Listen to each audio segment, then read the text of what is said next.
या कार्यक्रमात मी पुनश्च आपणा सर्वांचे मनपूर्वक स्वागत करते. आदरणीय प्राध्यापक नितीन बानगुडे पाटील सरांचं आगमन झालेलं आहे. टाळ्यांच्या गजरात त्यांचं स्वागत करूयात.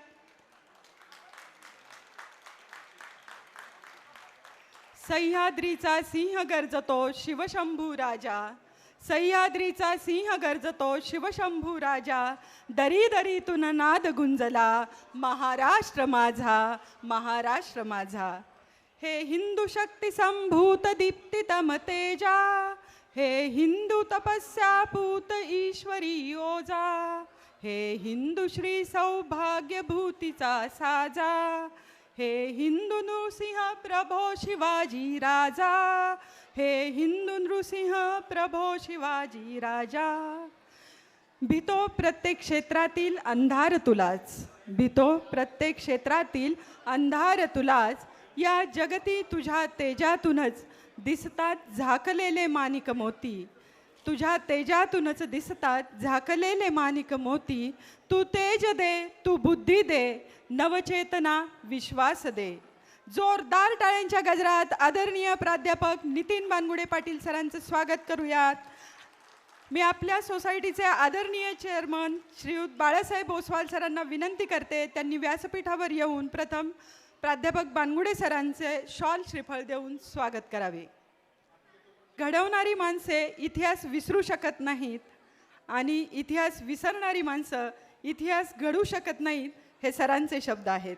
खरं तर इतिहासाच्या पानापानावर भविष्याला घडवण्याचे प्रचंड मोठे सामर्थ्य आहे. या सामर्थ्यातूनच उद्याची पिढी घडत असते, बहरत असते, फुलत असते आणि नवा इतिहास रचत असते. प्रत्येक व्याख्यानाच्या सुरुवातीला सरांचे हे शब्द खऱ्या अर्थाने सर आपल्या कृतीतून सिद्ध करत आहेत. आपल्या प्रभावी व्याख्यानांमधून त्यांनी शिवशंभूंचा जाज्वल्य इतिहास तरुण पुढे मांडला आहे. एका संस्कृत सुभाषितात म्हटलं आहे, शतेषु जायते शूरा सहस्रेषु पंडिता, वक्ता दशसहस्रेषु दाता भवंती वानवा.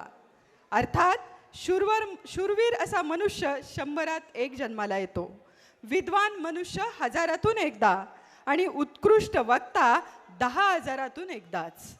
दाता जन्मतो किंवा नाही, पण आजच्या या जन्मोत्सवासाठी आपल्याला असेच उत्कृष्ट वक्ते लाभले आहेत. आदरणीय प्राध्यापक नितीन संपतराव बानगुडे पाटील. सातारा जिल्ह्यातील सर्वसामान्य कुटुंबात जन्मलेल्या नितीन बानगुडे पाटील सरांनी हे सिद्ध केलं आहे की जिद्द, चिकाटी, कौशल्य आणि आत्मविश्वास असेल तर अशक्य असे काहीच नाही. त्यांची जबरदस्त आणि तुफानी भाषणे जनतेच्या अंगावर काटा आणतात. सातारा जिल्ह्यातील रहमतपूर हे त्यांचे मूळ गाव. दिनांक 10 मे 1977 रोजी एका सर्वसामान्य कुटुंबात सरांचा जन्म झाला. सातारा इथूनच त्यांची BSc BEd केल्यानंतर पुणे विद्यापीठातून MSc फिजिक्स म्हणजेच भौतिकशास्त्र या विषयात मास्टर डिग्री सरांनी घेतली. भौतिकशास्त्राचे प्राध्यापक तसेच इतिहास अभ्यासक, लेखक, प्रेरणादायी वक्ते अशा अनेक भूमिकांमधून आपण त्यांना ओळखतो. आपल्या तेजस्वी वाणीतून आणि प्रभावी सादरीकरणातून महाराष्ट्राच्या कानाकोपऱ्यापर्यंत छत्रपती शिवाजी महाराज आणि छत्रपती संभाजी महाराज यांचा इतिहास पोचवण्याचे काम त्यांनी केले आहे. तसेच गडकिल्ल्यांच्या संवर्धनासाठी सुद्धा ते पुढाकार घेतात. अनेक विषयांवर तरुण पिढीला प्रबोधन व मार्गदर्शन करतात. छत्रपती जगातील सर्वात लहान वयाचा महानाट्यकार म्हणून त्यांचा जागतिक गौरवही झाला आहे. गर्दीचे नवनवीन उच्चांक मांडीत महाराष्ट्रात होणारी त्यांची व्याख्यानेच त्यांच्या लोकप्रियतेची साक्ष देतात. आदरणीय बाळासाहेब ओसवाल सर आलेत. सरांना मी त्यांचा सत्कार करण्यास विनंती करते. शॉल श्रीफळ देऊन बानगुडे सरांचा सत्कार होतोय. टाळ्या वाजवायच्या आहेत.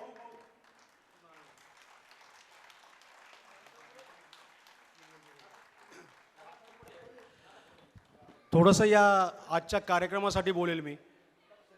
आपण मागच्या वर्षीपासून शिवजयंती साजरी करायला सुरुवात केली. त्याचा आपण यावर्षी जे आपण पाहतोय की खूपच असं चांगला रिस्पॉन्स भेटत आहे. आपण वेगवेगळे कार्यक्रम घेत आहेत. त्याचाच पार्ट आपले चेअरमन बाळासाहेब ओसवाल यांनी यावर्षी बानगुडे पाटलांची तारीख आपल्याला भेटून दिली, कारण यांची तारीख सहजासहजी भेटत नाही. तर आपले चेअरमन बाळासाहेब ओसवाल यांच्यासाठी एकदा जोरात टाळ्या होऊ द्या. आणि सांस्कृतिक कमिटी तर नेहमीच आपली अग्रगण्य असते, परंतु यावेळेस बाळासाहेबांनी अनाऊन्समेंट केली की हा जो कार्यक्रम आहे याचं जे मानधन आहे किंवा जो खर्च आहे तो आपल्या सोसायटीतनं होणार आहे. तर त्याच्यासाठी एकदा जोरात टाळ्या होऊ द्या. तेव्हा दमदार शब्दांनी कार्यक्रमाचा कळस गाठूयात. ऐकूयात आदरणीय प्राध्यापक नितीन बानगुडे सरांचं व्याख्यान. सरांना मी विनंती करते आपण आपल्या व्याख्यानाने उपस्थितांना उपकृत करावे.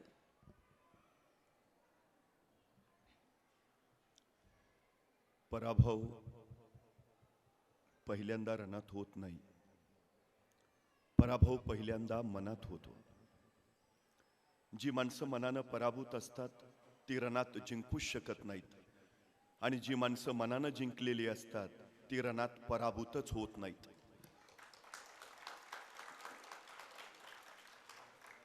रण कुठलंही असू द्या, ते जिंकायचं असेल तर मन जिंकणं महत्वाचं. वर्धमान महावीरांनी उभ्या आयुष्यात एकही लढाई केली नाही, तरी आम्ही त्यांना महावीर म्हणतो, कारण जो रण जिंकतो तो वीर आणि जो मन जिंकतो तो महावीर. मन घडवता येतं ते संस्कारातून, संस्कार घडतात ते विचारातून, आणि विचार घडतात ते प्रबोधनातून. आज शिवजयंतीच्या निमित्तानं लेकटाऊन सांस्कृतिक कमिटीच्या माध्यमातून आपण हा प्रबोधनाचा सोहळा या ठिकाणी आयोजित केला. खरं तर या सोहळ्याचं नेतृत्व ज्यांनी केलं ते नगरसेवक तथा या सोसायटीचे चेअरमन बाळासाहेबजी ओसवाल, सांस्कृतिक कमिटीचे चेअरमन अभयजी पिरंगुट, प्रवीणजी टेकाडे, गणेशजी बांदल, महेशजी धूत आणि उपस्थित असलेले आपण सर्व. इतिहास अनेकांच्या अभ्यासाचा विषय आहे, इतिहास अनेकाच्या व्यासंगाचा विषय आहे, इतिहास अनेकांच्या संशोधनाचा विषय आहे, इतिहास अनेकांच्या चेतनेचा, प्रेरणेचा विषय आहे, इतिहास अनेकांच्या अभिमानाचा, स्वाभिमानाचा विषय आहे. इतिहास काही करू पाहण्याचा, करून दाखवण्याचा, काही घडवण्याचा, घडवू पाहण्याचा आशय आहे. इतिहास विसरणारी माणसं इतिहास घडवू शकत नाहीत, आणि इतिहास घडवणारी माणसं इतिहास विसरू शकत नाहीत. हा सगळ्यात मोठा इतिहास आहे. 350 वर्षापूर्वी छत्रपती शिवाजी महाराजांनी या मातीमध्ये स्वराज्य उभा केलं. खरं तर जगाच्या पाठीवर सगळ्यात जास्त पुतळे आणि सगळ्यात जास्त स्मारक जर कुणाची असतील तर ती आहेत छत्रपती शिवाजी महाराजांची.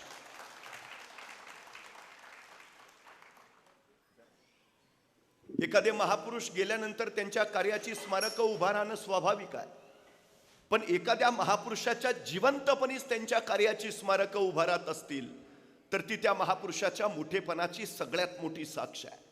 दक्षिण दिग्विजयाच्या निमित्तानं महाराज आंध्र प्रदेशला गेले. आंध्रातल्या या मुक्कामात महाराजांनी श्री शैल मल्लिकार्जुनचं दर्शन घेतलं. महाराज मंदिरातून दर्शन घेऊन बाहेर आले. महाराजांनी मंदिराचा परिसर न्याहाळला आणि महाराजांच्या लक्षात आलं मंदिर देखणं आहे, मंदिर सुबक आहे, पण मंदिराला घाट नाहीयेत. आणि महाराजांनी आंध्र प्रदेशच्या त्या मुक्कामात श्री शैल मल्लिकार्जुनच्या मंदिराचे सगळे घाट बांधून काढले. आतापर्यंत अनेक राजे महाराज आले गेले असतील, अनेकांनी ते मंदिर पाहिलं असेल, अनेकांच्या लक्षात आलं असेल त्या मंदिराला घाट नाहीत, पण ते घाट बांधावे असं वाटलं कुणालाही नाही. ते वाटलं फक्त छत्रपती शिवाजी राजांना. एके दिवशी महाराजांनी मंदिरात दर्शन घेतलं आणि महाराज मंदिरातून दर्शन घेऊन मंदिराच्या शिखराचं दर्शन घेण्यासाठी बाहेर आले. महाराजांनी मंदिराच्या शिखराकडे पाहिलं आणि महाराजांच्या लक्षात आलं मंदिराच्या प्रत्येक कोपऱ्यावर एक गोपूर आहे, पण उत्तरेच्या बाजूचं गोपूर बांधायचं राहिलंय. आणि महाराजांना तत्काळ वाटलं हे अपूर्ण राहिलेलं गोपूर बांधायलाच हवं. महाराजांनी आंध्र प्रदेशचे काही मजूर बोलावले, त्यांना सांगितलं हे अपूर्ण राहिलेलं गोपूर बांधून पूर्ण करा, किती खर्च येईल. मजुरांनी रक्कम सांगितली, महाराजांनी तत्काळ पैसे दिले, गोपूर बांधून पूर्ण करा. आणि महाराज पुढच्या मोहिमेला निघाले. महाराजांनी दिलेल्या रकमेच्या बळावर आंध्र प्रदेश मधल्या त्या मजुरांनी श्री शैल मल्लिकार्जुनच्या मंदिराचं ते 4थं गोपूर बांधून पूर्ण केलं. गोपूर बांधून झालं, सगळे मजूर एकत्र बसले, त्यांची चर्चा चालू झाली. ऐसा राजा होणे नाही. कित्येक आले, कित्येकांनी मंदिर पाहिले, कित्येकांच्या ध्यानी आले 4थे गोपूर बांधावयाचे राहिले, पण बांधावे ऐसे वाटले कोणालाही नाही. ते वाटले फक्त छत्रपती शिवाजी राजांना. ऐसा राजा होणे नाही.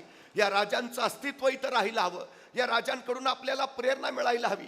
काय करता येईल? अनेक मजूर म्हणाला, आपण असं केलं तर हे जे 4थं गोपूर आपण बांधलंय, त्या 4थ्या गोपुरात आपण महाराजांचीच मूर्ती बसवली तर उत्तम उत्तम उत्तम. आणि आश्चर्य वाटेल, आंध्र प्रदेशच्या मजुरांनी वर्गणी काढली आणि श्री शैल मल्लिकार्जुनच्या मंदिराच्या त्या 4थ्या गोपुरात छत्रपती शिवाजी महाराजांची मूर्ती बसवली. महाराजांच्या जिवंतपणी महाराजांचं उभारलेलं हे स्मारक आहे आंध्र प्रदेशात. महाराजांनी तिथंच एक ध्यान मंदिर सुद्धा उभारलेलं. काळाच्या ओघात त्याची पडझड झाली. आता त्याच ठिकाणी छत्रपती शिवाजी महाराजांचं स्फूर्ती मंदिर उभं आहे आंध्र प्रदेशात. महाराज दक्षिण दिग्विजय करून परत निघाले. येता येता कर्नाटकात आले. कर्नाटकात बेलवाडी नावाचं एक ठाणं आहे. राणी मल्लम्मा तथा सावित्रीबाई देसाई नावाच्या ठाणेदारांनी तिथं राज्य करत होत्या. नवरा आदिलशाही सरदार मरण पावला. नवऱ्याच्या पश्चात ठाण्याचा कारभार या सावित्रीबाई पाहत होत्या. आमचा दादाजी नावाचा सरदार, त्याला असं वाटलं की सगळं जिंकत निघालोच आहे, तर बेलवाडीचं ठाणंही जिंकावं. कुणी सावित्रीबाई म्हणून आहेत, सहज पराभूत करता येईल. त्यांनी मोजकं सैन्य घेतलं, त्या बेलवाडीच्या ठाण्यावर हल्ला चढवला. पण बाई मोठ्या चिवट आणि जिद्दीच्या, त्यांनी दादाजीचा सपशेल पराभव केला. सावित्रीबाईंनी आपला पराभव केलाय हे जर महाराजांना कळलं तर दादाजींनी पुन्हा प्रचंड फौज घेतली, पुन्हा बेलवाडीच्या ठाण्यावर हल्ला चढवला. यावेळी मात्र सावित्रीबाई देसाईंचा पराभव झाला. विजयाच्या उन्मादात दादाजींनी सावित्रीबाईंना कैद केलं. महाराजांच्या सामने चला आणि कैद झालेल्या सावित्रीबाई निघाल्या. अचानक थबकल्या, गर्दीशी मागं वळाल्या. स्वतःचं तानं बाळ त्यांनी आपल्या सोबत घेतलं आणि म्हणाल्या, आता चला. तानं बाळ घेतलेल्या कैदी सावित्रीबाई महाराजांच्या समोर उभा राहिल्या. त्यांना माहिती आहे आपण कैदी आहोत, आपण पराभूत आहोत. हे राजे आता आपल्याला शिक्षा सुनावणार, सजा फरमावणार. पण महाराजांनी काही शिक्षा सुनावण्या अगोदरच सावित्रीबाई सरकन पुढं झाल्या आणि स्वतःच्या हातातलं तानं बाळ त्यांनी महाराजांच्या मांडीवर ठेवलं आणि त्या महाराजांना म्हणाल्या, मी तुमची दोषी आहे, मी तुमची कैदी आहे. काही शिक्षा असेल ती मला द्या, पण या सगळ्या प्रकारात माझ्या या तान्या बाळाचा काही दोष नाही, त्याला तोशिष नको. आपल्या मांडीवरच्या तान्या बाळाकडे बघत महाराजांनी स्मित केलं. चिटणीसांना इशारत झाली. चिटणीस दुधाची वाटी घेऊन आले आणि आपल्या मांडीवरच्या त्या तान्या बाळाला महाराजांनी चमच्यानी दूध पाजलं आणि दूध पाजून झाल्यावर त्या तान्या बाळाकडे बघत महाराज सावित्रीबाईंना म्हणाले, हा आमच्या मांडीवर जो आहे ना, तो आमचा भाचा आहे. अहो, हा आमचा भाचा आहे म्हणजे तुम्ही आमच्या बहीण झाला. मग कुठला भाऊ बहिणीला शिक्षा सुनावतो, कुठला भाऊ बहिणीला सजा फरमावतो, कुठला भाऊ बहिणीचं राज्य बळकावतो? दादाजी यांचं राज्य यांना परत द्याच, पण आमच्या बहीण म्हणून आमच्याकडून चोळी बांगडीसाठी यांना नवराज्य जोडून द्या. आणि हा आमच्या मांडीवरचा आमचा भाचा, त्याच्या दूधभातासाठी वतनाची व्यवस्था करा. त्या सावित्रीबाईंना काही कळेना, कैसा राजा, मला शिक्षा करणं राहिलं बाजूला, माझं राज्य ताब्यात घेणं राहिलं बाजूला. हा राजा माझं राज्य तर मला परत देतोच, मला आपली बहीण मानतो, चोळी बांगडीसाठी नवराज्य जोडून देतो, माझ्या मुलाच्या दूधभाताची व्यवस्था करतो. धन्य धन्य ऐसा राजा होणे नाही. या राजांची ही कीर्ती चिरंतन राहावी म्हणून या सावित्रीबाईंनी या प्रसंगाची 3 दगडी शिल्प तयार केली. म्हणजे महाराज बसलेत, त्यांच्या मांडीवर ते तानं बाळ आहे, महाराज त्याला चमच्यानी दूध पाजतायत आणि शेजारी सावित्रीबाई देसाई उभा आहेत. अशी ती दगडी शिल्प.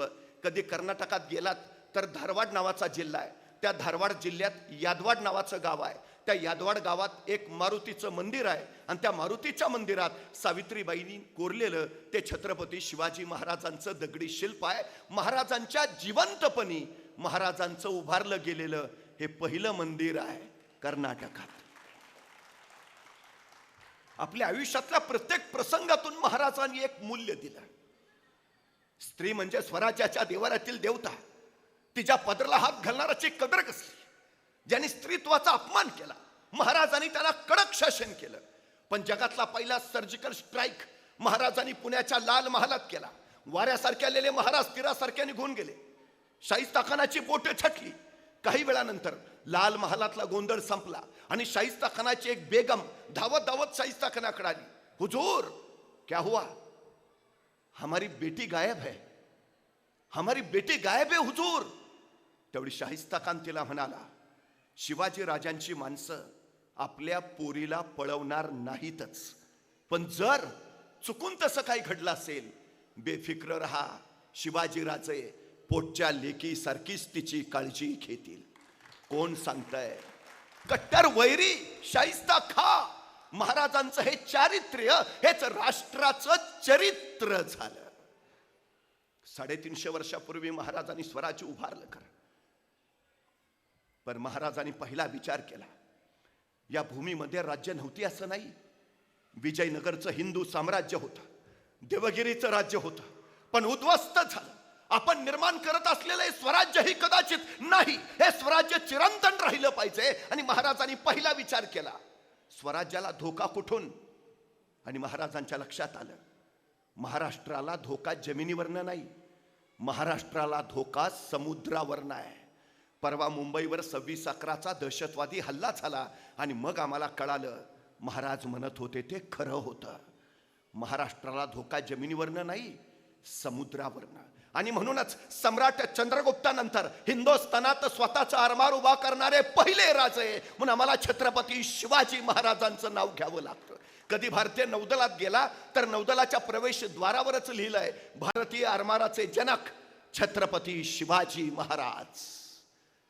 खरं तर तो काळ इतका बिकट होता. अरबी लोक दर्यावरनं यायची, कोकणातल्या बायका पळवायची, भर तारवावर त्यांची आबरू उठायची, माणसांचे नाक कान कापायची, माणसं बाटवायची. महाराजांना हे कळालं आणि संतापले, आमच्याच मातीतून आमचीच माती. दर्यासारंग नागनाथ भंडारी यांना महाराजांनी सक्त आदेश दिला, या उपर जर ऐसे घडले तर स्वामी भीड धरणार नाहीत. आणि बघता बघता मराठी आरमार सुसाट सुटलं. अरबांच्या पाठलागावर पार मस्कत पर्यंत गेले. जवळजवळ मस्कतला तुंबळ युद्ध झालं. 225 अरब मराठ्यांनी कैद केले. 225 कैद केलेले अरब महाराजांच्या सामने पेश केले गेले. हे नादान माणसं पाठवतात. महाराजांनी सांगितलं, ह्या 225 अरबांना आमच्या साताऱ्याच्या इथं वासोट्याचा किल्ला आहे, महाराजांनी त्याचं नाव ठेवलं होतं व्याघ्रगड. जंगलामध्ये वाघ दबा धरून बसावा तसा व्याघ्रगड दबा धरून बसलाय. भयानकिर्र जंगल, दिवसा ढवळ्या सूर्य जिथं जमिनीवर पोचत नाही, माणसाची बात सोडा पाखरही जिथं फिरकत नाहीत, असा निबिड व्याघ्रगड. महाराजांनी सांगितलं, हे 225 अरब ह्यांना वासोट्याच्या किल्ल्यावर ठेवा आणि ह्यांना इतकं मारा, इतकं मारा, हे फक्त मेले नाही पाहिजेत. आणि महिनाभर मराठे मारत होते, इतके मारत होते की फक्त मरूच देत नव्हते. ते अरब आठवड्यातच इतके सुजलेले, एकमेकांनाच ओळखेनात, तो आमच्यातलाच का.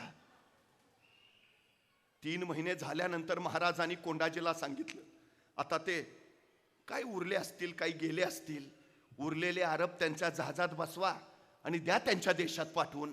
पण कोंडाजीला काही कळेना. त्यांनी महाराजांना विचारलं, महाराज सोडायचं होतं तर धरलं कशाला? महाराज म्हणले, जाऊ दे रे. पण महाराज जाऊ दे रे, महाराजांचा आदेश होता.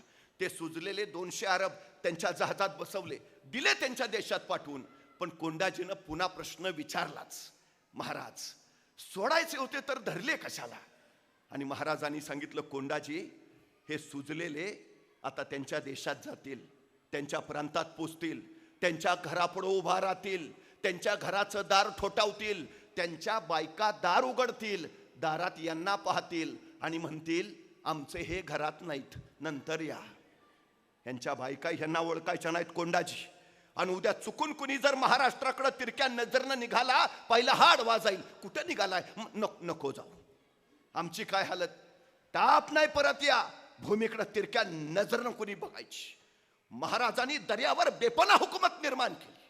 पुन्हा दर्यावरनं स्वराज्यावर आक्रमण नामुमकिन, अजिबात नाही. 350 वर्षापूर्वी महाराजांनी केलेली ही विलक्षण क्रांती आहे, विलक्षण क्रांती. बर काय होतं महाराजांकडे हे सगळं करताना? सैन्य होतं, संपत्ती होती का सामर्थ्य होतं? महाराज शून्यातून राज्य उभा करतात, शून्यातून. पण महाराजांनी कधी कारण दिल्याची नोंद आहे? शिवचरित्र हा जगातला एकमेव असा इतिहास आहे जिथं तुम्हाला कुणी कारण देतानाच भेटत नाही, अजिबात नाही. ते हल्ली आमचं बिघडलंय सगळं. एखाद्याला काय सांगावं त्याचं सुरू, आमची परिस्थिती नव्हती हो. तू गप. मला भयान राग येतो असल्या माणसांचा. आमची परिस्थिती नव्हती हो. परिस्थिती माणसाला घडवती नाही आणि परिस्थिती माणसाला बिघडवती नाही. माणूसच परिस्थिती घडवतो आणि माणूसच परिस्थिती बिघडवतो.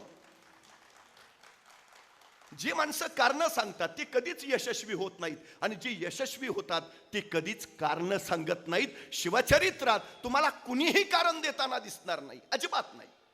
महाराजांनी 1646 तोरणा घेतला आणि त्याच वेळी महाराजांची नजर समोरच्या राजगडावर पडली. राजगड बेवसाऊ होता, म्हणजे घेतला तर बांधला पाहिजे, बांधायचा तर पैसे हवेत, होते कुठे महाराजांकडं. मग महाराज असं म्हटले का, आता घेतला राजगड तर बांधला पाहिजे, बांधायचा तर पैसे हवेत, आहेत कुठे आपल्याकडं, मग कशाला घ्या, बघू पैसे आल्यावर. नाही, महाराज म्हणले घेऊन तर टाकू.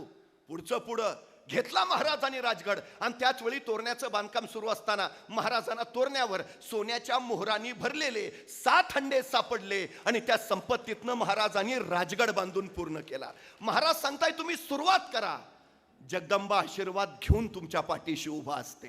अहो पोचतं कोण? जो सुरुवात करतो तो. जो सुरुवात करतच नाही तो पोचेल कसा? मावळत्या सायंकाळी मी रस्त्यानं निघालो होतो. एका डोंगराच्या पायथ्याला एक सद्ग्रस्त होता. मी विचारला का थांबलाय? म्हटला नाही डोंगरावर जायचं आहे. म्हटलं जा ना. मग नाही अंधार आहे ना. मग मी माझ्या हातातला कंदील त्याला दिला. म्हटलं जा आता. मी घरी निघून आलो. दुसऱ्या दिवशी पहाटे 5 वाजता मी तिथूनच निघालो होतो. तो सद्ग्रस्त तिथंच डोंगराच्या पायथ्याला. मी त्याला विचारलं अरे वा जाऊन आला वाटतं. तो म्हटला नाही गेलोच नाही. म्हटलं का? अंधार आहे ना. अरे म्हटलं तुला रात्री कंदील दिला होता ना. हो दिला होता ना, पण त्याचा उजेड फक्त माझ्या पायापुरताच पडतोय, मला किती लांब जायचं आहे. अरे भल्या माणसा तू चालायला सुरुवात तर कर, उजेड आपोआप तुझ्या पावलाबरोबर येत जाईल. सुरुवात तर करा, अडचण काय आहे. 1670 मोगल मराठा संघर्ष प्रचंड वाढला. मोगलांची फौज लाखाची आणि महाराजांची 20,000. मग महाराज असं म्हटले का त्यांची लाखभर आपली 20,000, आधी आपली लाखभर करू आणि मग करू हल्ला? नाही, 20 तर 20 सुरुवात करा. केली सुरुवात महाराजांनी. 1670ला प्रबळगड घेतला आणि प्रबळगडाची पाहणी करायला महाराज पालखीत बसून प्रबळगडावर निघाले. प्रबळगडाच्या एका मार्गावरनं निघाले असतानाच महाराजांच्या शेल्याचं एक टोक तिथल्या बोरीच्या झाडाच्या फांदीच्या काट्यात अडकलं आणि महाराजांना ताण बसला. तसे महाराज सोबत त्यांना म्हणाले पालखी थांबवा. पालखी थांबली आणि महाराज सोबत त्यांना सांगू लागले हे बोरीचे झाड आमच्या पुढे जाण्यावर आक्षेप घेते आहे. हे बोरीचे झाड आम्हाला पुढे जाण्यापासून अडवते आहे. हे बोरीचे झाड आम्हाला काही सांगू पाहते आहे. इथे काहीतरी आहे आहे आहे खना. माणसं कामाला लागली. बोरीच्या झाडाजवळ खणायला सुरुवात झाली. 5-6 फूट गेली. दगडी भिंत सापडली. उकरली. 27 घागरी आणि 4 कढया इतकं सोनं महाराजांना तिथं सापडलं आणि त्या संपत्तीतनं महाराजांनी शस्त्रसज्ज सैन्य उभा केलं आणि मोगलांच्या विरोधातला लढाव तीव्र केला. महाराज सांगताय तुम्ही सुरुवात करा, सगळी सृष्टी तुमच्या पाठीशी उभा असते. सगळी सृष्टी. खर तर हाताशी काही नसताना रानावनातली डोंगरदऱ्यातली पोरं ठोरं महाराजांनी गोळा केली आणि त्या पोरांच्या मनामध्ये स्वराज्याचा महामंत्र पेरला. जे नाही त्याचा शोक व्यक्त करण्यापेक्षा जे आहे त्याचा वापर करून राज्य उभा करावं हा विचार सगळ्यात मोठा महाराजांचा होता. 13, 14, 15, 16 वर्षाची पोरं महाराज गोळा करायचे.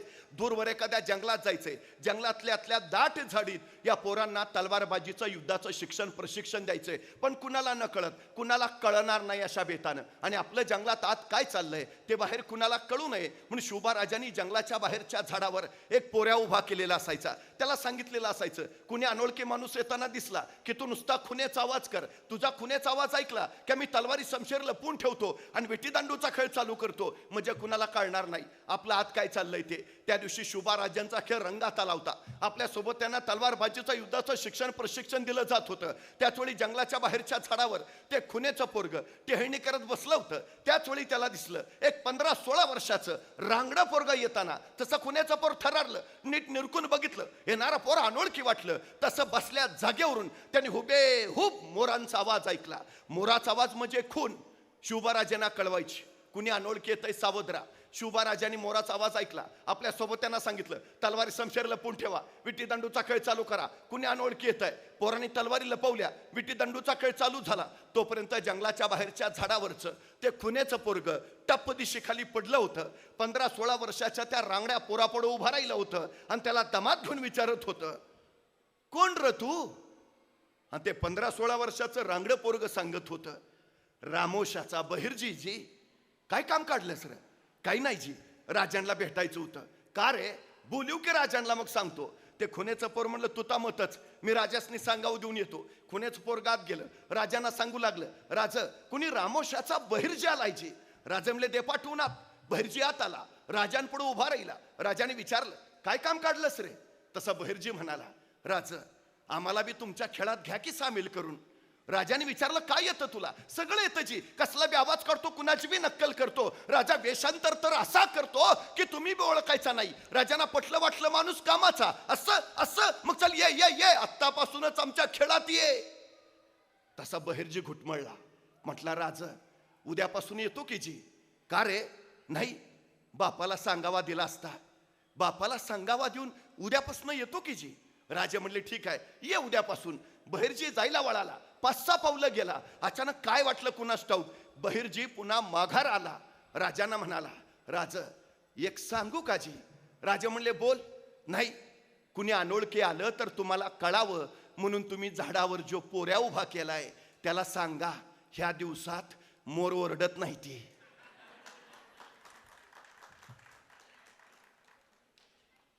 नाही, कुणी जाणता माणूस यायचा आणि मोराचा आवाज ऐकायचा. तो विचार करायचा, या दिवसात जर मोर ओरडतच नाही तर आवाज आला कुठून? आयत गवसून जाल. राजाने माणसं गोळा केली, ती अशी दऱ्याखोऱ्यातली, गिरिकंदरातली, अचूक ज्ञान सूक्ष्म निरीक्षण असलेली. हाच बहिर्जी पुढे राजांचा गुप्तहेर प्रमुख झाला. आज जगाच्या पाठीवर अमेरिकन गुप्तचर यंत्रणा, रॉ आणि इस्रायलची मोसाद या सर्वोत्तम गुप्तहेर मानल्या जातात. पैकी इस्रायलची मोसाद सांगते, आम्ही बहिर्जी नायकांना आणि महाराजांच्या गुप्तहेर खात्याला आमचे आदर्श मानतो. राणा वनातली पोरं महाराजांनी आंतरराष्ट्रीय कीर्तीची केली. काय विलक्षण कर्तृत्व असेल हो हे.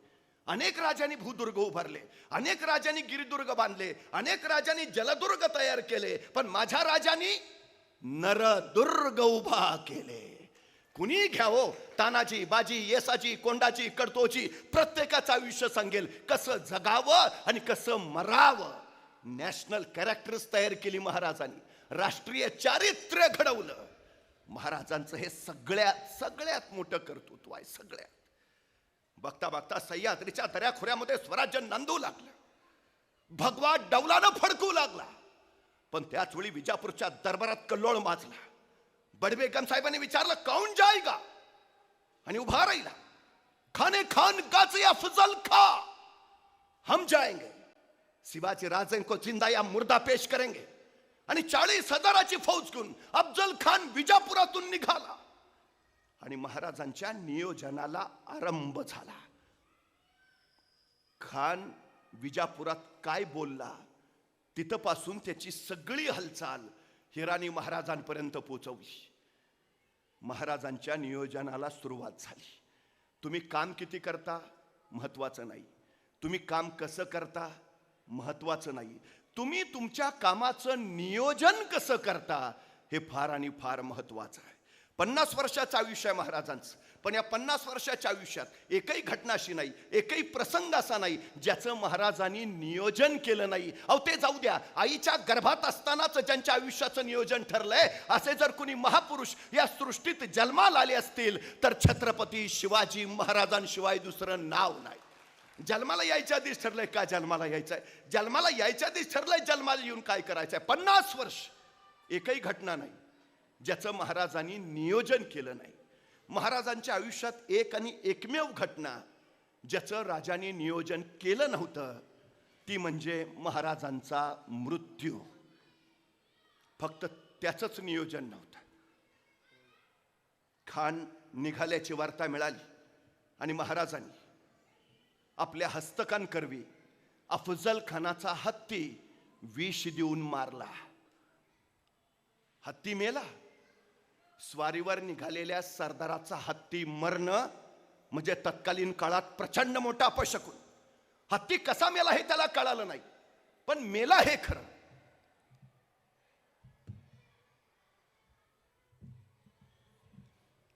ती सगळ्यात महत्वाची. मानसिक खच्चीकरण तर झालंच, विलक्षण खच्चीकरण झालं.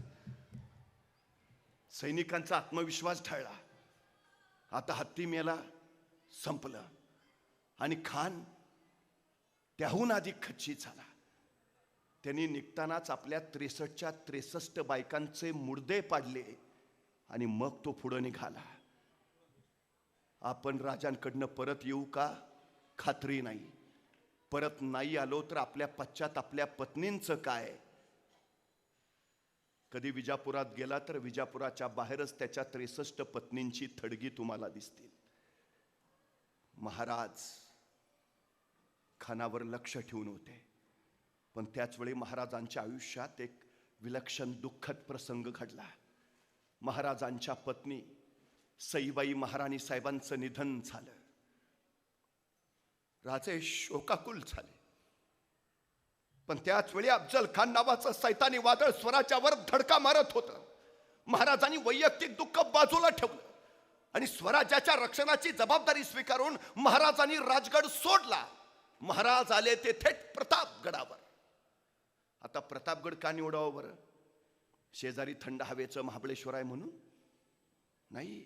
बिकट आहे, भयान आहे. किर दऱ्याखोऱ्यांचा, भयान कडकापाऱ्यांचा, दिवसा ढवळ्या सूर्य जिथं जमिनीवर पोचत नाही, माणसाची बात सोडा पाखरही जिथं फिरकत नाहीत, असा निबिड प्रतापगड. खानाला कळालं, राजाने प्रतापगड जवळ केलाय आणि चौताळला खान. मोठी जहरी आणि गहरी चाल टाकली राजानी, पण पर्याय नव्हता. अखेर खान आला. राजानी आपल्या समोर यावं, उघड्या मैदानात यावं, यासाठी खानानं गावाच्या गावात जाळायला सुरुवात केली. खुल्याम कत्तल रमल्या, आक्रोश, किंकाळ्या आरोळ्या, रक्ताच्या चिळकण्या, मुर्द्यांचा अनेक प्रेतांचा कच, यातनांचा कल्लोळ उडाला. राजांना माहिती आहे खान हे जे सगळं करतोय ते आपण संतापून त्याच्या पुढ्यात जावं, उघड्या मैदानात त्याला भिडावं म्हणून. पण राजांना माहिती आहे उघड्या मैदानात खानाशी भिडणं म्हणजे मृत्यूला मिठी मारणं. राजे तयार नाहीत. अखेर खानानं दुसरी चाल टाकली. तुळजापूरच्या आई भवानीला तिने हात घातला, पंढरपूरच्या विठोबालाही पाठवलं. आता तरी महाराज सामने येतील. पण महाराज जाणून होते आपण खानाच्या नाही, खान आपल्या जाळ्यात आला पाहिजे. आणि अखेर खान आला. पुढं पुढं वाईच्या पसरणीच्या घाटात खानाचं सैन्य पसरलं. 40,000ची फौज. खान वाईच्या पसरणीच्या घाटात. महाराजांनी आपलं नियोजन गतिमान केलं. आपल्या सोबत्यांना सांगितलं आपलं सैन्य गोळा करा, आपलं सैन्य गोळा करा. माणसं कामाला लागली. सैन्य हळूहळू गोळा होऊ लागलं. महाराजांनी तानाजींना विचारलं, तान्हा किती झाले? आणि तानाजी म्हणाले, जी 7,500. 7,500? खानाचे 40,000 आहेत. आपले एवढेच. होती नव्हती तेवढी सगळी गोळा करून आणल्यात. रानावनातली डोंगरदऱ्यातली गुरामागची पण धरून आणल्यात. आपली एवढीच, आपली याच्यापेक्षा वाढूच शकत नाहीत. आता खान 40,000 फौजनिशी, तानाजीचे तर 7,500 आलेत, अजून येत आहेत. पण कसे? मग काय केलं महाराजांनी? त्यांचे 40,000 आपले एवढेच कसे टिकणार? डिपॉझिट पण राहणार नाही. कशाला अर्ज भरा? माघार घेतली महाराजांनी. निराश झाले.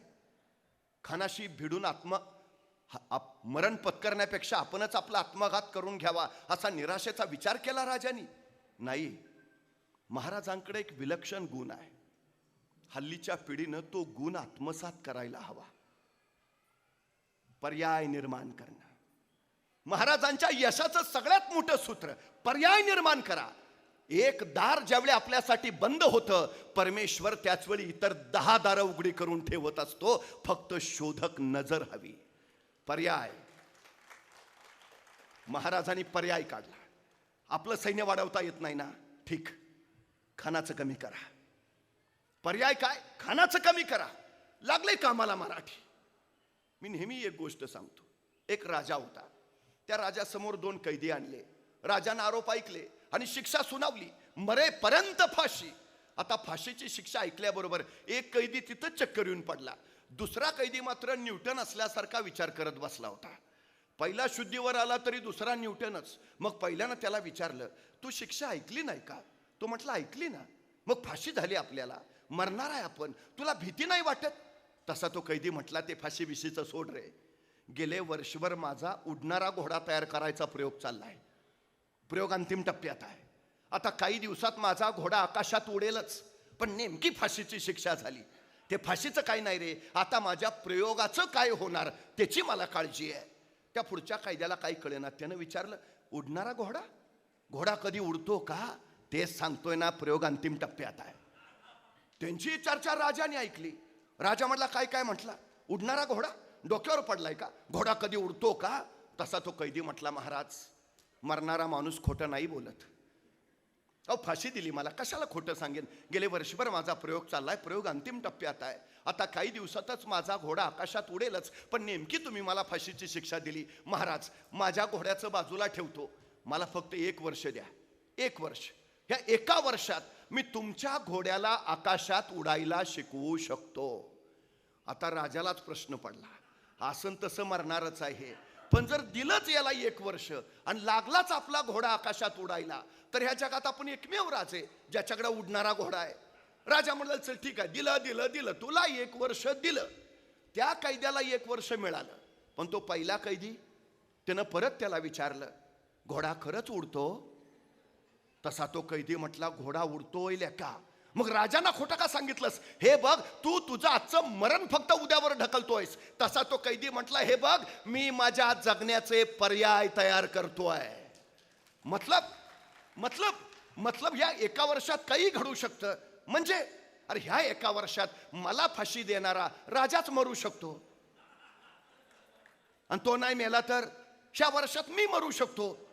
आणि तू पण नाही मेला तर ज्या राजाच्या घोड्याला आकाशात उडायला शिकवायचा आहे तो घोडा मरू शकतो. आणि तो पण नाही मेला तर घोडा खरंच उडू शकतो. अरे, काही घडेल ना, वर्ष आहे माझ्याकडं. मी आता हार कशाला मानू? मी आता माघार कशाला घेऊ? मी आता परत कशाला फिरू? मी लढत राहीन. जोपर्यंत मी जिंकत नाही तोपर्यंत मी झुंजत राहीन. महाराजांनी यशाचं सूत्र सांगा आमच्या पोरांना. ध्येयाच्या दिशेने झेपावत जा. झेपावता येत नाही, उड्या मारत जा. उड्या मारता येत नाही, पळत जा. पळता येत नाही, चालत जा. चालता येत नाही, रांगत जा. पण जा. जोपर्यंत ध्येय गाठत नाहीस, पुढे जात राहा. पुढे यशच तर स्वागताला उभा असतं. महाराजांनी पर्याय निर्माण केला. आपलं वाढवता येत नाही ना, खानाचं कमी करा. काय करामत केली महाराजांनी. नियोजन सुरू झालं. महाराजांचे वकील आहेत गोपीनाथ पंत बोकील, खाण्याचे वकील कृष्णाजी भास्कर कुलकर्णी. महाराजांनी वकिलांकरवी बोलणी चालू केली. खानाची इच्छा आहे, या, भेटायला या. आणि महाराज सांगतायत, आपण तो आमच्या वडिलांच्या ठाई, आम्ही आपलेच, राज्यही आपलंच, पण आम्हास आपली भीती वाटते. त्यापेक्षा आपणच आमच्याकडे या. आमचे अपराध पोटात घ्या. आम्हाला हाताला धरून विजापूरला न्या. खानाला वाटलं, भ्यालेत. खान तयार झाला आणि नियोजनाला आरंभ झाला. भेटीचा दिवस ठरला 10 नोव्हेंबर 1659.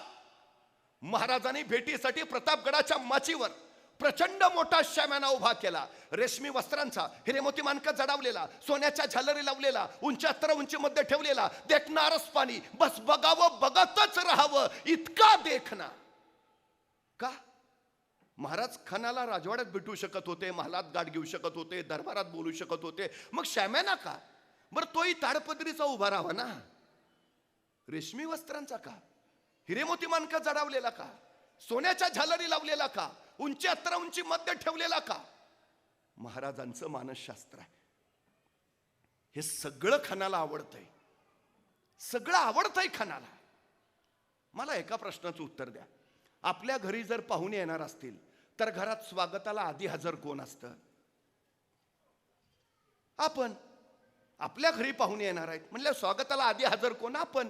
मग आता अफजल खान महाराजांकडे पाहुणा म्हणून येतोय, मग शाम्यान्यात स्वागताला आधी हजर कोण पाहिजे? महाराज असत नाहीत. का? कारण पहिल्यांदा महाराज दिसले तर खानाचा राग तसाच राहील. जिंदा या मुर्दा पेश करो. महाराजा नाहीत पहिल्यांदा खान आला आणि त्याला दिसलं ते सोनं नाणं हिरे मोती मानक रेशमी वस्त्र उंची अस्त्र उंची मध्य. खानानं बघितलं, भारावला, वा बहुत खूप. खाननी मा खाली. विसरला कशाला आलतो. मानसशास्त्र आहे.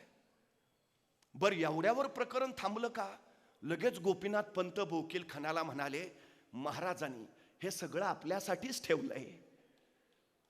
आता आपल्यासाठीच ठेवलंय म्हणजे जाताना घेऊन जायचं आहे. खान हिशोबच करत बसला. सोनं किती, हिरे किती, मानकं किती. विसरला का आलो होतो. रागच घालवला राजांनी. आता महाराज कुठून येणार आहेत? प्रतापगडावरून खाली येणार आहेत. खाली आहे शामियाना. महाराजांनी भेटीचा वक्त ठरवला बरोबर दुपारी 2 वाजता. आणि महाराज गडावरनं कितीला निघणार? बरोबर 12:35. आता 12:35 का? सूर्य बरोबर माथ्यावर येतो. आता सूर्य माथ्यावरच का? तर राजे गडावरनं निघाले तर सूर्याच्या त्या लक्क प्रकाशात खानाची छावणी हालचाल स्पष्ट दिसावी. पण खानानं जर राजांकडे बघायचं म्हटलं, सूर्याची किरण त्याच्या डोळ्यात घुसावी. त्याला काही दिसू नये. काही. 1000 सैन्य आणायला सांगितलं, ते लांब ठेवलं. 10 अंगरक्षक सोबत घ्यायला सांगितले, एका बाणाच्या अंतरावर. आणि शाम्यानात फक्त 2 आणि बाहेर 2. खान घेऊन किती आलाय सैन्य? 40,000. प्रत्यक्षात महाराजांची भेट झाली त्यावेळी त्याच्या सोबत आहेत किती? फक्त 4. आपलं वाढवता येत नाही, त्याचं कमी करा. 40,000चे 4 केले. आता राजे गडावरनं निघाले. आता सोबत कोण घेतलंय? तानाजी, बाजी, यसाजी, कोंडाजी, कडतोजी. चला सगळेच येऊ भेटून.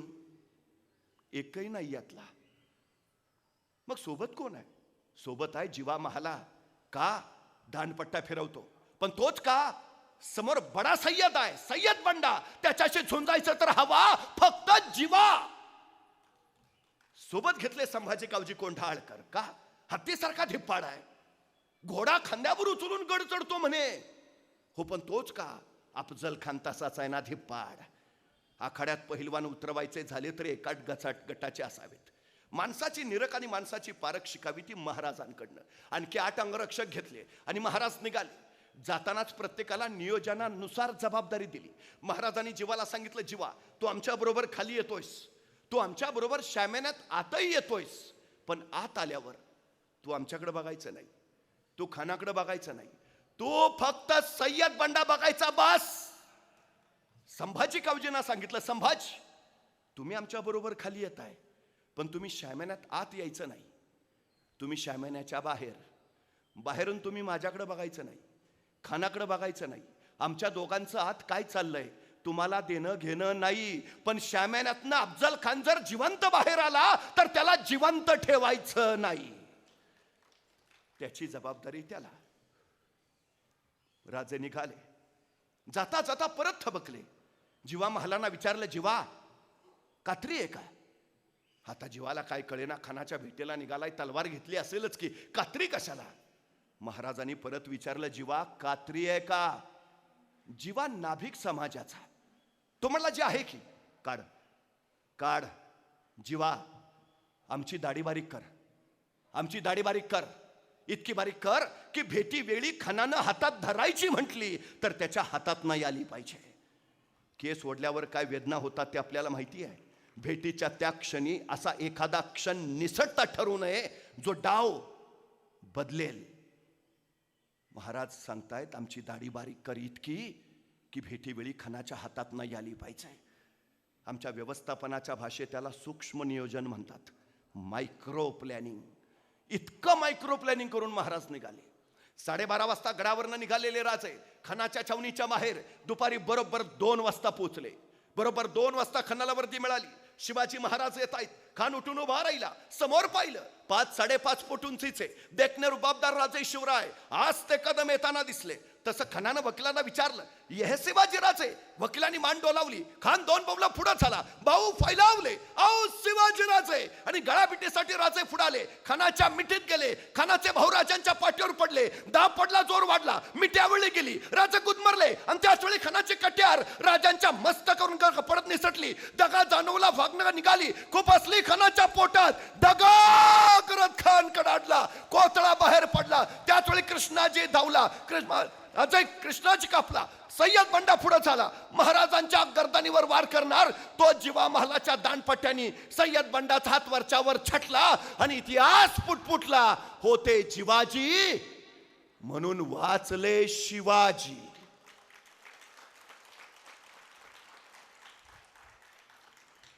एक विचार करायचा, जिवा महाला 1 सेकंद उशीर करता तर फार नाही 1 सेकंद, तर जिवा महालाच्या दांडपट्ट्यानं सय्यद बंडाचा हात छाटला जायच्या ऐवजी सय्यद बंडाच्या दांडपट्ट्यानं महाराजांचं मस्तक छाटलं गेलं असतं.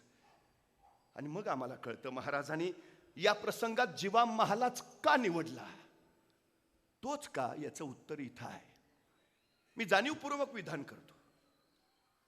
आपल्या 50 वर्षाच्या कारकिर्दीत महाराजांनी एक चाल पुन्हा नाही वापरली आणि एक माणूस तोही पुन्हा नाही वापरला. माणसं अवतीभोवती आहेत ती, पण प्रत्येक प्रसंगात नायकाच्या भूमिकेत मात्र नवा माणूस आहे. जिवा महाला तुम्हाला प्रतापगडच्या रणसंग्रामात दिसेल, तो पुरंदरावर दिसणार नाही. पुरंदरावर मुरारबाजी, तिथं बाजीप्रभू येणार नाहीत. बाजीप्रभू पावनखिंडीत, तिथं तानाजी असणार नाही. तानाजी कोंढाण्यावर, तिथं नेताजी दिसणार नाही. नेताजी आग्र्याला, तिथं येसाजी भेटणार नाही. येसाजी कर्नाटकात, तिथं सूर्याजी येणार नाही. प्रत्येक प्रसंगात नवा माणूस. खान पडला. नियोजनानुसार असं ठरलं होतं की सगळ्यांनी पहिल्या दिंडी दरवाजाजवळ पोचायचं. राजे पोचले. पाठोपाठ एक अंगरक्षक गोळा झाला. राजांची नजर भिरभिरली. 1 2 3 4 5 6 7 8 9 जातांतर 10 होते. मग एक कोण राहिला माग? एक कोण राहिला माग? अंगरक्षकांनी एकमेकावर नजर फिरवली. कुणीतरी अंगरक्षक पुटपुटला, राज संभाजी कावजी दिसत नाहीची. संभाजी तो कुठे थांबला? कोठे रुकला तो? तोपर्यंत संभाजी कावजी जवळ आला होता. राजाने विचारलं, संभाजी कोठे थांबला होता? कोठे रुकला होता? एवढा ऐकल्याबरोबर संभाजीने आपला हात वर केला. त्याच्या हातात अफजल खानाचं मस्तक होतं. ही कापाय माग थांबलो होतो. राजे म्हटले, संभाजी हे आपल्या नियोजनात नव्हतं. हे नसतं धाडस का केलं? यदा कदाचित तुम्ही खानाचं मस्तक छाटत असताना पाठीमागून तुमच्या मस्तकावर कुणी वार केला असता तर काय जबाब दिला असता मी तुमच्या आईंना? तुमच्या आई म्हणाले असत्या, राजांनी स्वतःचा जीव वाचवला पण माझा लेक मात्र खर्ची घातला. नाही संभाजी, एक वेळा अफजल खान नाही मेला तरी चालेल, पण स्वराज्याचा एकही मावळा खर्ची पडता कामा नये. पोटच्या पोरासारखं प्रेम केलं हो महाराजांनी आपल्या सैनिकांवर.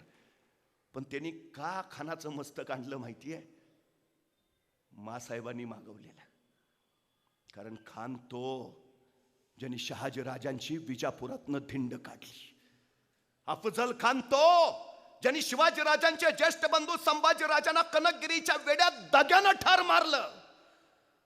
मासाहेबांनी सांगितलंय राजांना, खान हवाय जिंदा या मुर्दा.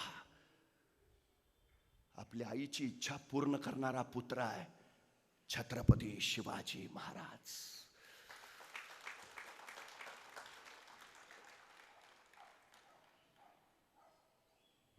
एक गोष्ट इथं लक्षात घ्या फक्त. 2:30 वाजता खान मारला. 2:45 वाजता मराठी सैन्य खानाच्या सैन्यावर तुटून पडलं. लंगडे तोड चालू झाली. खानाचं सैन्य पाट्याला पायलवान पळत सुटलं. त्यांचे हाती घोडे, तलवारी, तोफा हे काही सगळं मराठ्यांच्या हातात पडलं, टिपलं, ताब्यात घेतलं. आत्मविश्वास काय आहे महाराजांचा बघा. खान मारणारच, मारला. खान किमान 4000 घोडी घेऊन आलाय.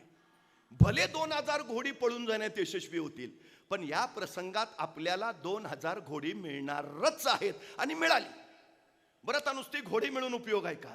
ते घोडे चालवणारे प्रशिक्षित घोडेस्वार पण हवेत, नाहीतर त्या घोड्यांचा उपयोग काय? मी एखाद्याला विचारतो, गाडी आहे ना घरी? घरी मला चालवता येत नाही ना.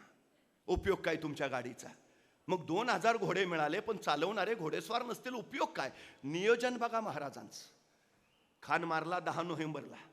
10 नोव्हेंबरच्या आधी 2 महिने महाराजांनी आपल्या 2000 लोकांना घोडेस्वारीचं शिक्षण देऊन प्रशिक्षित करून ठेवलंय आणि त्यांना सांगितलंय 2 महिन्यांनी 10 नोव्हेंबरला सायंकाळी 4 वाजता तुम्हाला घोडे मिळणार आहेत, बुकिंग झालेलं आहे.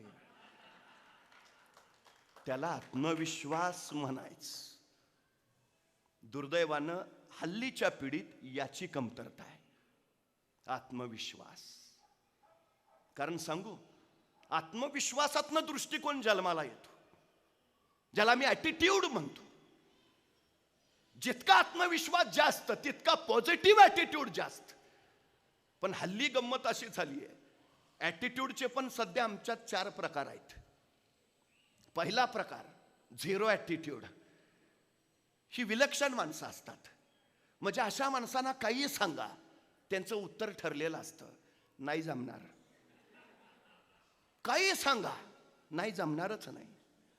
बरं, ती स्वतःला जमणार नाही म्हणत नाहीत, ती म्हणत नाही कोणालाच जमणार नाही, शक्यच नाही.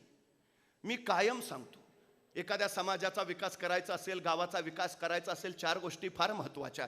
पहिली गोष्ट, ज्याच्याकडे पैसा आहे त्यांनी पैसा द्यावा. दुसरी गोष्ट, ज्याच्याकडे वेळ आहे त्यांनी वेळ द्यावा. तिसरी गोष्ट, ज्याच्याकडे कष्ट आहे त्यांनी कष्ट द्यावे. आणि चौथी गोष्ट, ज्याच्याकडे या तिन्हीपैकी काहीच नाही त्यांनी किमान गप राहावे.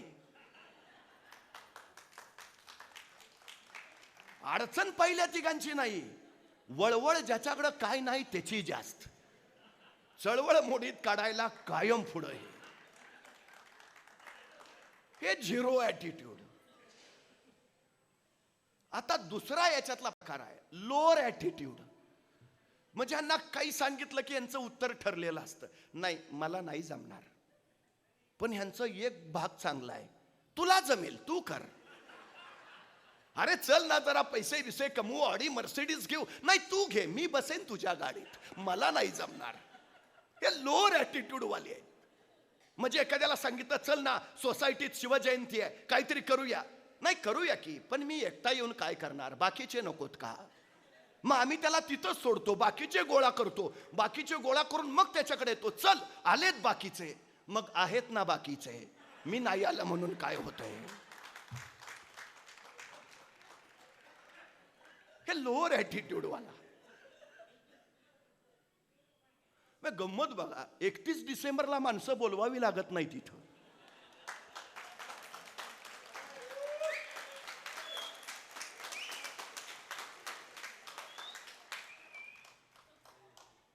आणि ज्यांच्यामुळं आपण आहोत, आपल्या पाठीचा कणा ताट आहे, आपलं अस्तित्व आहे. आता ह्याला कुठला ॲटिट्यूड म्हणायचा? पण ॲटिट्यूडचा तिसरा प्रकार आहे ॲव्हरेज ॲटिट्यूड. म्हणजे काही माणसं यांना काही त्यांचं नकार नसतो, नाही करू ना, प्रयत्न करू, काय हरकत नाही. पण ह्यांना खात्री नाही, जिंकू करू, प्रयत्न करायला काय हरकत आहे. हे ॲव्हरेज ॲटिट्यूड. आणि याच्यातला शेवटचा प्रकार आहे चॅम्पियन्स ॲटिट्यूड. ह्यांना काही सांगा, ह्यांचं उत्तर ठरलंय, आय कॅन, मी करेन. आय कांट हा शब्दच त्यांच्या शब्दकोशात नाही. अशक्य, शक्यच नाही. आय कॅन, मी करेन. महाराजांनी जी माणसं उभा केली ना, ती या चौथ्या ॲटिट्यूडची, चॅम्पियन्स ॲटिट्यूड. आय कॅन, मी करेन.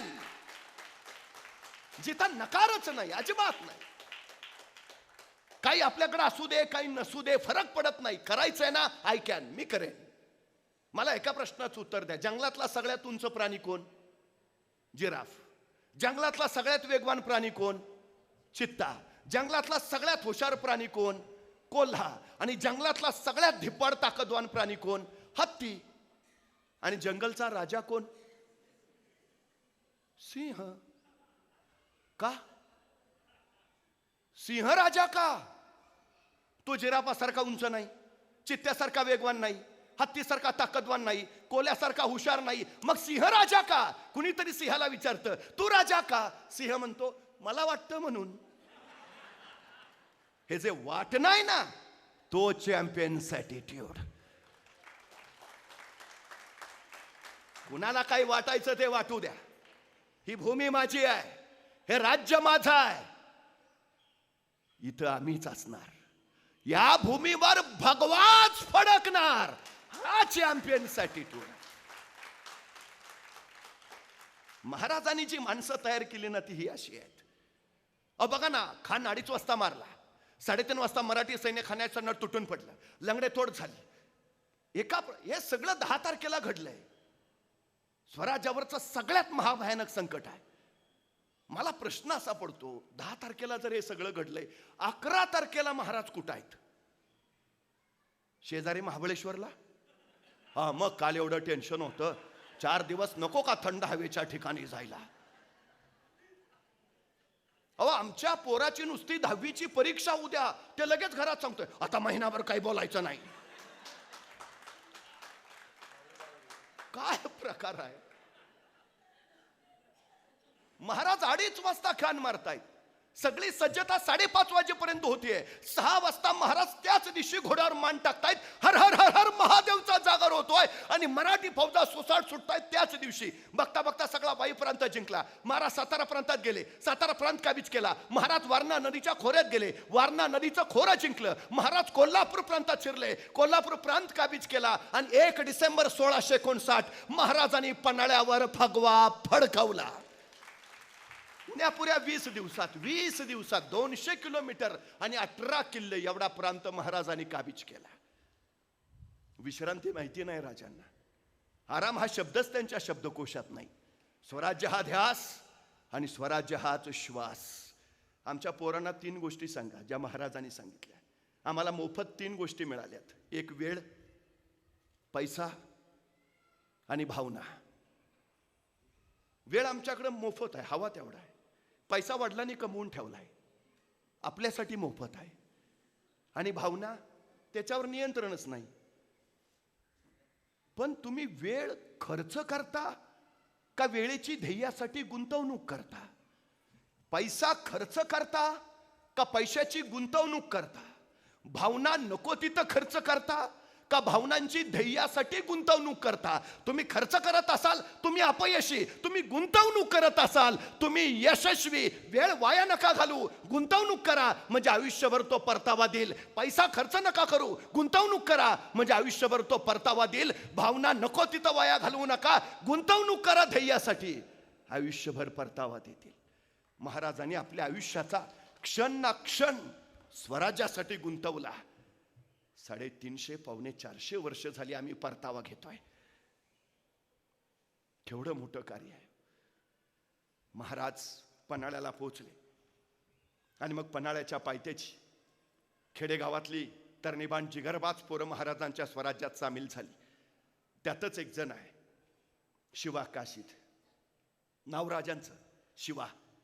दिसायचंही हुबहू राजांसारखा, चालणं राजांसारखं, बोलणं राजांसारखं, मिशे ठेवणार राजांसारखी, दाढी राखणार राजांसारखी, डोक्यात एकच नाद, जगावं तर वाघासारखं आणि लढावं तर शिवबांसारखं.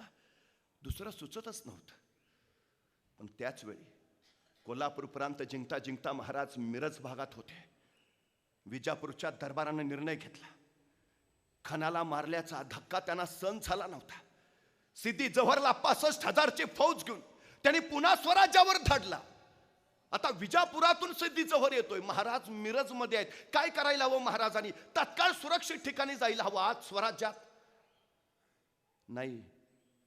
महाराजांचं वैशिष्ट्य काय माहितीये? महाराजांनी एकही लढाई स्वराज्याच्या आत केलेली नाही.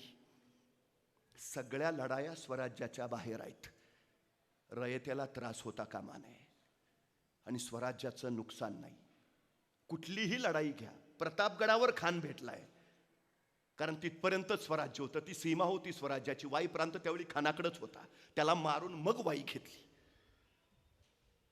रयतेला त्रासच नाही, तोशिषच लागता कामा नये. बरं, आता महाराज मिरजवरनं आत आले असते रायगडाकडं तर सिद्धीजवळ 65,000 फौजनीशी स्वराज्य उद्ध्वस्त करीत आत घुसला असता. महाराजांनी काय केलं, मिरजवरनं सरळ पन्हाळा गाठला. पन्हाळा स्वराज्याच्या सीमेवर आहे. आता महाराजच पन्हाळ्यावर, म्हणजे सिद्धीजवळ कुठं, पन्हाळ्याकडे. स्वराज्य सुरक्षित. लोककल्याणकारी रयतेचा राजा असं का म्हणायचं महाराजांना, हे कारण आहे त्याच. प्रत्येक कृतीत रयतेची काळजी घेतली. 65,000चा वेढा पन्हाळगडाला पडला. अजगरांना विळका घालावा तसे महाराज अडकले. वाऱ्याला चिरता येत नव्हतं, मुंगीला बाहेर पडता येत नव्हतं. महिना 2 महिने गेले, सुटकेचं चिन्ह दिसेना. अखेर 60 वर्षाच्या मासाहेब जिजाऊ सज्ज झाल्या. लेकरं गेली 40 दिवस पन्हाळ्यावर कैद येत आहेत. त्या सिद्धीच्या फौजा रयतेचा अत्याचार, अन्याय करतायत. रयतेच्या डोळ्यातले अश्रू सुकले, त्यांच्या डोळ्यातनं रक्त ओघळतं. लेकरांना सोडवायला हवं. 60 वर्षाच्या जिजाऊ घोड्यावर मान टाकून पुत्राला सोडवायला निघाल्यात. नेताजी पालकर आडवे आले. मासाहेब कुठं? नेताजी. लेकरं अडकलीत. तो रयतेचा छळ.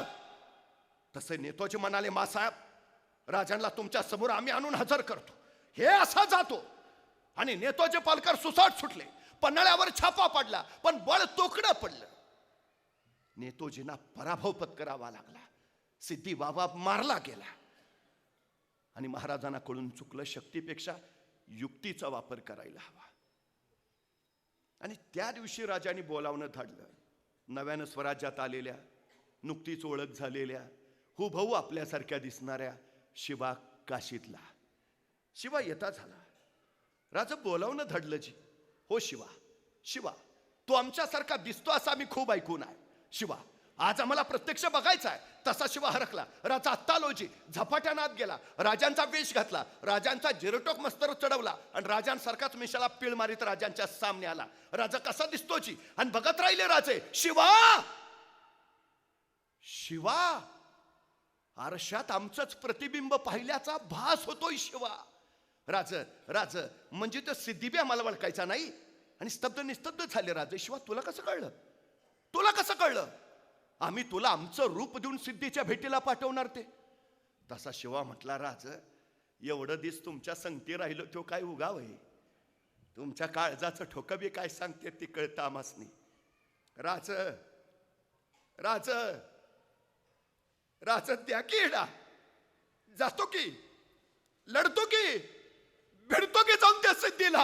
तसे राजे सरदिशी पुढे झाले. शिवाला कडकडून मिठी मारली आणि राजांच्या डोळ्यातला एक अश्रू शिवाच्या पाठीवर पडलं.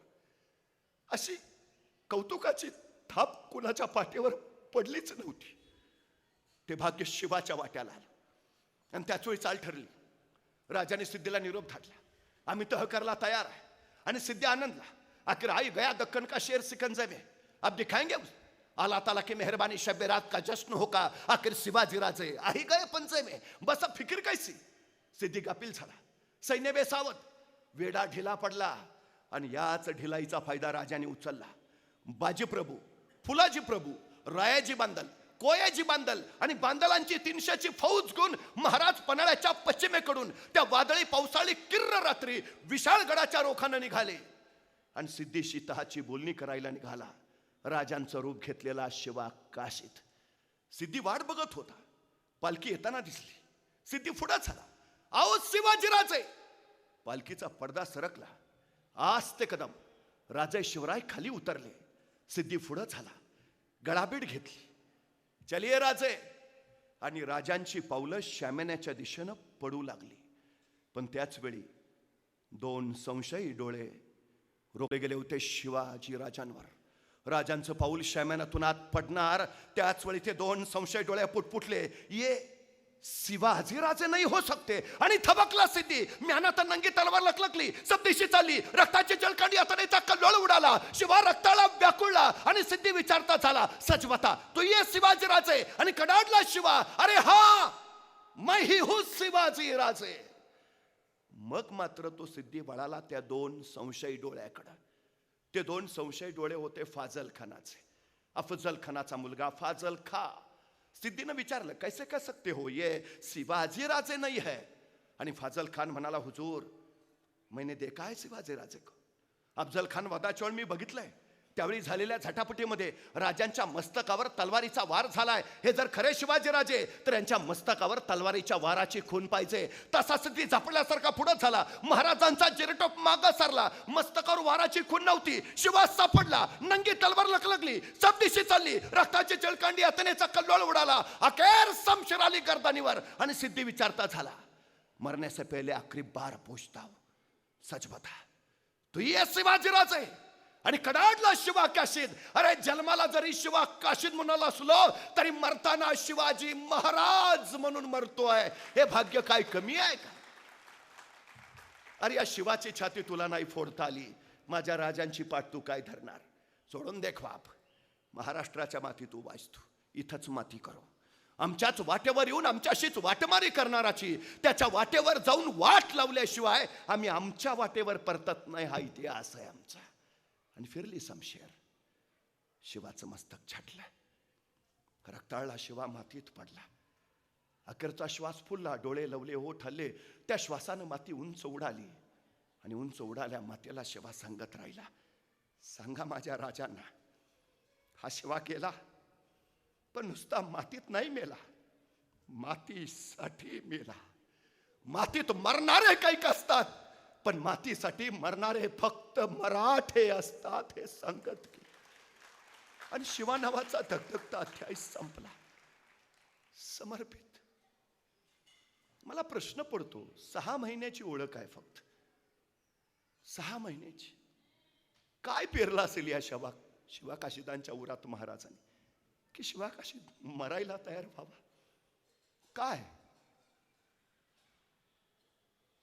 इकडं पन्हाळ्याच्या पश्चिमेकडनं त्या वादळे पावसाळे किर्रात्री बाजी प्रभू आणि महाराज निघालेले. 21 तासाचा अखंड प्रवास करून महाराज मसाईच्या पठारावर पोहोचले आणि त्याच वेळी शत्रूची चाहूल लागली. बाजी प्रभू महाराजांना सांगते झाले, राज निमी फौज घेऊन आपण पुढे निघा. निम्या फौजनिशी आम्ही येथे झुंजितो. साहेब कारी मरितो. आमच्या मुला लेकरांसाठी महाराज साहेब समर्थ. राजे म्हणले, नाही बाजी, सगळे सोबत लढू. नाही राज, लाख मेले तरी चालतील पण लाखाचा पोशिंदा वाचला पाहिजे. राजा निघा. निम्या फौजेनिशी राजे पुढे निघाले आणि त्याच वेळी विजापूरच्या 5000 फौजेचा प्रताप बाजी प्रभूंवर कोसळला. कालभैरवासारखे तांडव करत राहिले बाजी प्रभू. कडाडले, जाऊन सांगा त्या यमाला, जोपर्यंत राजे विशाळ गडावर पोहोचल्याचे तोपर्यंत आवाज आमच्या कानावर पडत नाहीत, हा बाजी प्राण सोडत नाही.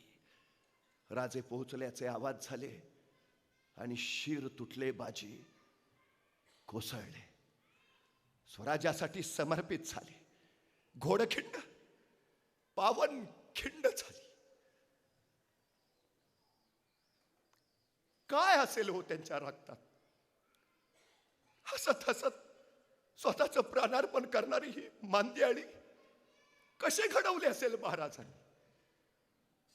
सगळ्यात मोठं कर्तृत्व आहे महाराजांचं, सगळ्यात. बाजी फुलाजी प्रभू मारले गेले, बांदल फौज मारली. महाराज प्रत्येकाच्या गावी गेले, त्यांच्या कुटुंबियांचं सांत्वन केलं. महाराज बाजी प्रभू फुलाजी प्रभूंच्याही घरी गेले, त्यांच्या कुटुंबियांचं सांत्वन केलं.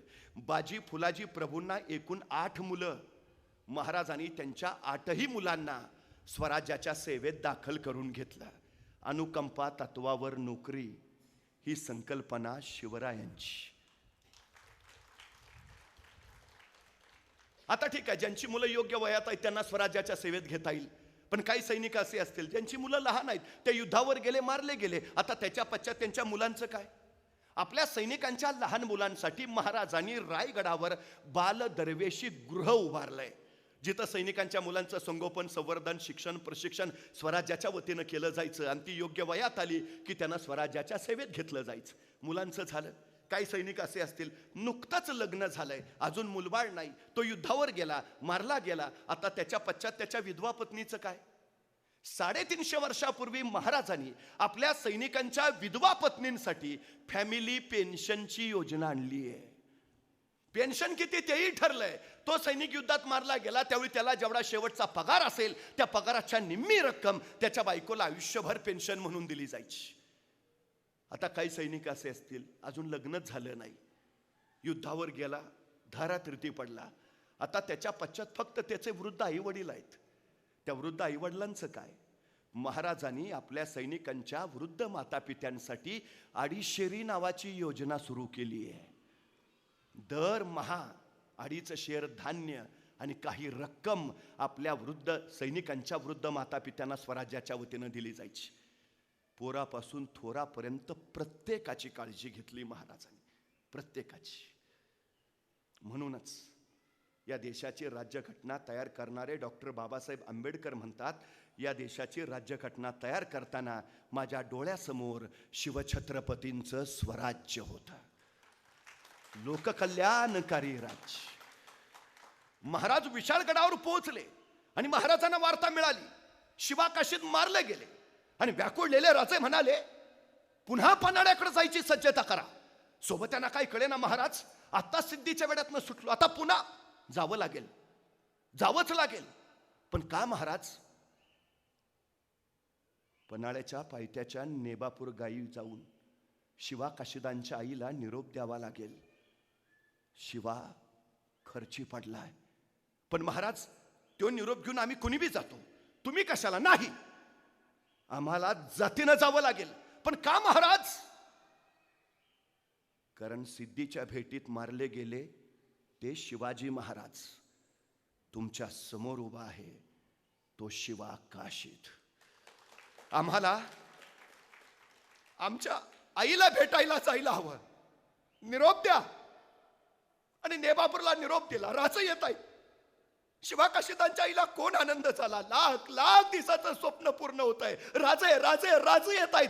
डोळ्याच्या चैतन्य ज्योती करून ती राजांची वाट पाहत बसली. आणि आले आले राजे आले. पंचारतीचं ताट घेऊन शिवा काशीदांच्या आई पुढे झाली. राजांना वळायला लागली. कळे ना राजांना, अगं कशाला वळतेस? असा कुठला पराक्रम गाजवून आलो की आरती करावी आमची? अगं तुझा पोर देशासाठी खर्ची पडला ते सांगायला आलोय आई. पण राजांच्या ओठातनं शब्दच फुटेना. तशी शिवा काशीदांची आई म्हणाली, ये ना राजा, आत आत घरात तर ये. जड पावलाने राजे आत आले. शिवा काशीदांच्या आईनं फटकं धडूत टाकलं. बस ना राजा. राजे त्या धडुत्यावर बसले. आणि शिवा काशीदांच्या आई शिवा काशीदांच्या बायकोला म्हटली, अगं गुळपाणी तरी आण, तोंड तर गोड कर राजांचं. शिवा काशीदांची बायको गुळपाणी घेऊन आली. राजांपुढं गुळपाणी ठेवलं. आणि आई म्हणाल्या, घे ना राजा, तोंड तर गोड कर. कळे ना राजांना, अगं कसं तोंड गोड करू? तुझ्या पोराच्या मृत्यूची कडू बातमी घेऊन आलो, आई तोंड कसं गोड करू? पण राजांच्या ओठातनं शब्दच फुटेना. तशी शिवा काशीदांची आई म्हणाली, राजा एक सांगू का? राजा म्हटले, बोल. नाही. अरे येड्या, एवढ्या जीवावरच्या संकटातनं वाचलास, सिद्धीच्या येड्यातनं सुटलास, मग पहिल्यांदा तुझ्या आऊकडं जिजाऊंकडं जायचं सोडून वाट वाकडे करून मायाकडं का राहिलास? तसे राजे म्हटले, आई अगं तू सुद्धा माझी जिजाऊच की ग. तसं नवरा राजा, पण आईची माया तुला नाही कळायची. 6 महिने तुझ्या वाटकडं डोळं लावून बसली असेल ती, तिच्याकडे जावं पहिले. तसे राजे म्हटले, आई एक शिवा गेला, पुन्हा दुसरा शिवा तुझ्या भेटीला आला. तुझा शिवा मातीसाठी खर्ची पडला. आई तुझा शिवा गेला. एवढं ऐकलं आणि शिवा काशीदांची आई म्हणाली, हे काय मला ठावं नाही वे राजा. आणि चमकले राजे, अगी तुला कसं माहिती? तो निरोप घेऊन तरी इथवर आलो. आई तुला कसं माहिती? आणि शिवा काशीदांची आई म्हणाली, अरे येड्या, गावच्या येशीतून येताना तुला बघितला, तवा तू एकलाच दिसला, तवाच वळिकलं. माझा शिवा जित्ता नाही राहिला. माझा शिवा जित्ता असता तर आता तुझ्यासाठी नसता आला. आणि कळे ना राजा, म्हणजे आपला पुत्र नाही या जगात हे माहिती असून तू पंचारतीनं मला ओळतेस, मला तोंड गोड करायला सांगतेस. धन्य आई धन्य. एवढं ऐकलं आणि मग मात्र शिवा काशीदांच्या आईच्या डोळ्यातनं घळघळ अश्रू गळायला लागले. शिवा काशीदांच्या आईना हुंदका फुटला. आणि राजे म्हटले, शोकावर आई, शोकावर. अगं मातीसाठी गेला पोर तुझा, देशासाठी गेलाय, रडते कशाला? शोकावर. पण शिवा काशीदांच्या आईच्या डोळ्यातला अश्रू थांबेना. तसे राजे म्हटले, आई एकुलता एक पोर गेल्याचं दुःख काय असतं ते आम्हास कळतंय, पण शोकावर आई. तशी ताडकन शिवा काशीदांची आई म्हणाली, कोण म्हटलं राजा माझा लोक गेला म्हणून मी रडते? कोण म्हटलं माझा शिवा मेला म्हणून मी रडतीये? राजा माझा लोक गेला म्हणून नाही, त्या देवानं मला एकच लोक का दिला म्हणून रडतेय म्या. आणखी 4 लोक दिला असतं आता तुमच्या संगती स्वराज्यकारी नसतं धाडलं. माझा लोक गेला म्हणून नाही, त्या देवानं मला एकच लोक का दिला. आणखी 4 दिला असतं तर आत्ता तुमच्या संगती स्वराज्यकारी धाडलं असतं. एवढं ऐकलं तशी शिवाकाशीदांची बायको सरकन पुढं झाली. आत्याबाई असं का म्हणता, तुम्हाला एकच लोक, मग म्या कोण राजा? माझं धनी नसताना राहिलं, पण माझ्या धनाच्या जागी म्या लढीन, माझ्या स्वराज्यासाठी म्या लढीन. आणि ताडकन उठले राजे, धन्य धन्य ज्या माझ्या स्वराज्यात तुमच्यासारख्या माता भगिनी, त्या माझ्या स्वराज्याला शौर्य वीरांची कधी कमीच नाही पडणार. हे स्वराज्य उभा राहिलं ते असंख्यांच्या त्यागावर, असंख्यांच्या बलिदानावर. मातीसाठी कैक माताने आपले पुत्र दिले, कैक बहिणीने आपले बंधू दिलेत, कैक पत्नीने आपल्या भाळावरचं कुंकू दिलंय. उगाच नाही हे राज्य उभा राहिलं. सह्याद्रीची उंची वाढली ती उगाच नाही. या सह्याद्रीच्या पायाखाली कैक जणांनी स्वतःला गाडून घेतलंय, तेव्हा तो सह्याद्री आसमानाशी स्पर्धा करायला गेलाय. इथल्या मातीचा ढेकूळ एखादा हातात घ्या, तो पाण्यात टाका, त्या पाण्यावर जो तवंग उठेल तो तवंग सुद्धा या मातीसाठी खर्ची पडलेल्या मावळ्यांच्या रक्ताचा असेल. ही माती शौर्याची आहे, पराक्रमाची आहे. महाराष्ट्र शिवछत्रपतींच्या या कर्तृत्वावर झालाय. राष्ट्रभक्ती, राष्ट्रनिष्ठा आणि राष्ट्रधर्म रक्षण उद्याच्या पिढीसाठी शिवछत्रपतींच्या विचारांचा हा जागर असाच अखंड होत राहावा आणि शिवरायांना अपेक्षित ते स्वराज्य उभा राहावं हीच अपेक्षा. या शिवजन्मोत्सवाच्या आपल्याला भरभरून शुभेच्छा देतो. थांबतो. धन्यवाद. सामर्थ्य आमच्या अंगी यावे शब्द आपुले पेलण्याचे, सामर्थ्य आमच्या अंगी यावे शब्द आपुले पेलण्याचे, भाग्य आम्हास लाभले वक्तृत्व आपले ऐकण्याचे, भाग्य आम्हास लाभले वक्तृत्व आपले ऐकण्याचे. जातीपेक्षा मातीला आणि इतर कुणापेक्षा शिवछत्रपतींना मानणारा माणूस म्हणजे महाराजांचा खरा मावळा. असेच आपल्या कर्तृत्वाने, दातृत्वाने आणि नेतृत्वाने आदराचे पात्र ठरलेले आपले आजच्या कार्यक्रमाचे मान्यवर शिवव्याख्याते आदरणीय नितीन बानगुडे पाटील सरांचे खूप खूप आभार. गेले 2 तास त्यांनी वातावरण पूर्णपणे मंत्रमुग्ध केलंय.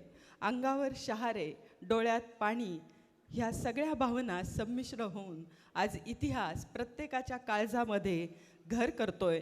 आमच्या या तरुण पिढीला असेच शिवशाहीर, शिवव्याख्याते लाभावेत आणि हा इतिहास पुढच्या पिढीपर्यंत मिळत राहावा, यासाठी सरांना पुन्हा मानाचा मुजरा. धन्यवाद. आत्ताचा हा कार्यक्रम आपला संपतोय. आपण संध्याकाळी पुन्हा 5 वाजता बरोबर कार्यक्रमाची सुरुवात करूयात.